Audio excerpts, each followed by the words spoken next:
Item ಯಾವುದೇ ಇರಲಿ try ಮಾಡಿ ಆಚಿ ಚಿಕನ್ ಮಸಾಲಾ. ಇನ್ನು ಮಹದೇವಪ್ಪ ನಾಯಿಗಳನ್ನ ಯಾರಿಗೆ ಹೋಲಿಸಿದ್ದಾರೆ ಗೊತ್ತಿಲ್ಲ, ಕಾಂಗ್ರೆಸ್ಸಿಗರು ನಿಯತ್ತಿನ ನಾಯಿಗಳು ಅಂತ ಸ್ವತಃ ಮಹದೇವಪ್ಪ ಅವರ ಹೇಳಿಕೆಗೆ ಅವರ ಸ್ವಪಕ್ಷೀಯರೇ ಟಾಂಗ್ ಕೊಡ್ತಾ ಇದ್ದಾರೆ.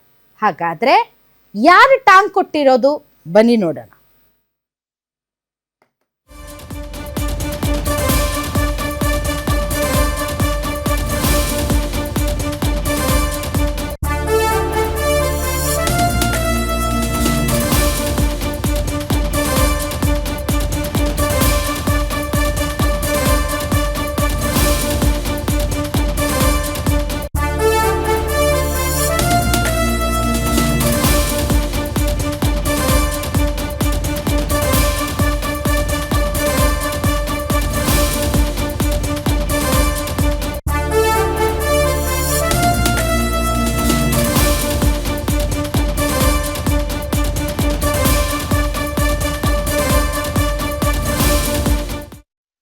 ಕಟ್ಟ ಕಾಂಗ್ರೆಸ್ಸಿಗರು ಯಾರು ಕೂಡ ಬೀದಿ ನಾಯಿಗಳಲ್ಲ, ನಿಯತ್ತಿನ ನಾಯಿಗಳು.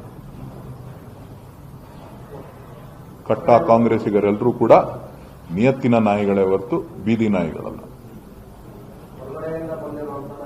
ನಾನು ಹೇಳಿಲ್ವಲ್ಲ ಹಂಗಂತ.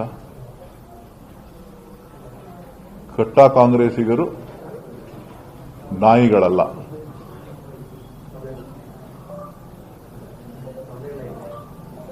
ಯಾವತ್ತೂ ಕೂಡ ಋಣವನ್ನ ತೀರಿಸುವಂತ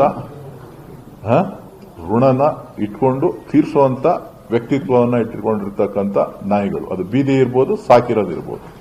ಯಜಮಾನನಿಗೆ ಯಾವತ್ತೂ ಕೂಡ ಋಣ ತೀರಿಸ್ತದೆ. ಕಟ್ಟ ಕಾಂಗ್ರೆಸ್ಸಿಗರು ಯಾರು ಕೂಡ ಬೀದಿ ನಾಯಿಗಳಲ್ಲ, ನಿಯತ್ತಿನ ಅಥವಾ ನಿಯತ್ತಾದ ನಾಯಿಗಳು. ನಿಮ್ಮನ್ನು ನೀವು ಯಾಕೆ ನಾಯಿಗಳು ಅಂತ ಕರ್ಕೋತೀರಿ ಅಂತ ನನಗೆ ಅರ್ಥ ಆಗ್ತಾ ಇಲ್ಲ. ಅದು ಬೀದಿ ನಾಯಿನೇ ಆಗಿರ್ಬೋದು, ಮನೆಯಲ್ಲಿ ಸಾಕಿರೋ ಸಾಕು ನಾಯಿನೇ ಆಗಿರ್ಬೋದು, ಮುದ್ದು ನಾಯಿನೇ ಆಗಿರ್ಬೋದು, ಅಥವಾ ನಿಯತ್ತಿನ ನಾಯಿನೇ ಆಗಿರ್ಬೋದು. ನಾಯಿನೇ. ನಾಯಿಗೂ ಮನುಷ್ಯರಿಗೂ ಏನು ಸಂಬಂಧ? ಅವರೇನೋ ಮಹದೇವಪ್ಪ ಅವರು ಹೋಲಿಕೆಯಲ್ಲಿ ತಪ್ಪು ನಾಯಿ ಸ್ಟೇಟ್ಮೆಂಟ್ ಕೊಟ್ಟರು. ನಾವು ಬೀದಿ ನಾಯಿಗಳಲ್ಲ, ನಾವು ನಿಯತ್ತಿನ ನಾಯಿಗಳು ಅಂತಂದರೆ ನಿಮ್ಮನ್ನು ನೀವು ಯಾಕೆ ನಾಯಿಗಳು ಅನ್ಕೋತೀರಿ?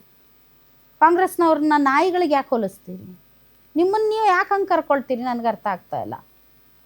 ಮಾಜಿ ಸಂಸದ DK ಸುರೇಶ್ ಅವರ ಪ್ರತಿಕ್ರಿಯೆ: ನಾಯಿಗಳು ಯಜಮಾನನ ಋಣ ತೀರಿಸ್ತವೆ, ಬೇರೆ ಏನು ಮಾಡಲ್ಲ, ಅದರ ಸ್ವಭಾವವೇ ಹಾಗೆ. ಬೀದಿ ನಾಯಿಯನ್ನು ಮನೆಯಲ್ಲೂ ಸಾಕ್ತಾರೆ, ನಮ್ಮನ್ನು ಕಾಪಾಡುತ್ತೆ ಅಂತ ನಾಯಿಗೆ ಊಟ ಹಾಕ್ತಾರೆ. ನಾಯಿಗಿರೋ ನಿಯತ್ತು ಮನುಷ್ಯರಿಗೆ ಇರಲ್ಲ. ಡೆಫಿನೆಟ್ಲಿ ನಾಯಿಗಿರೋ ನಿಯತ್ತು ಇತ್ತೀಚೆಗೆ ಮನುಷ್ಯರಲ್ಲಿ ಇರೋದಿಲ್ಲ. ದಟ್ ಡಸಂಟ್ ಮೀನ್ ಮನುಷ್ಯ ನಾಯಿ ಆಗೋಕ್ಕಾಗಲ್ಲ, ನಾಯಿ ಮನುಷ್ಯ ಆಗೋಕ್ಕಾಗಲ್ಲ. ಮತ್ತು ಕಾಂಗ್ರೆಸ್ಸಿಗರು ನಾಯಿಗಳಲ್ಲ, ಅವರು ಮನುಷ್ಯರು. ನಾಯಿಗಳಿಗೆ ಯಾಕೆ ಹೋಲಿಕೆ ಮಾಡ್ಕೊತಿದ್ದೀರಿ? ಅರ್ಥ ಆಗ್ತಾ ಇಲ್ಲಪ್ಪ.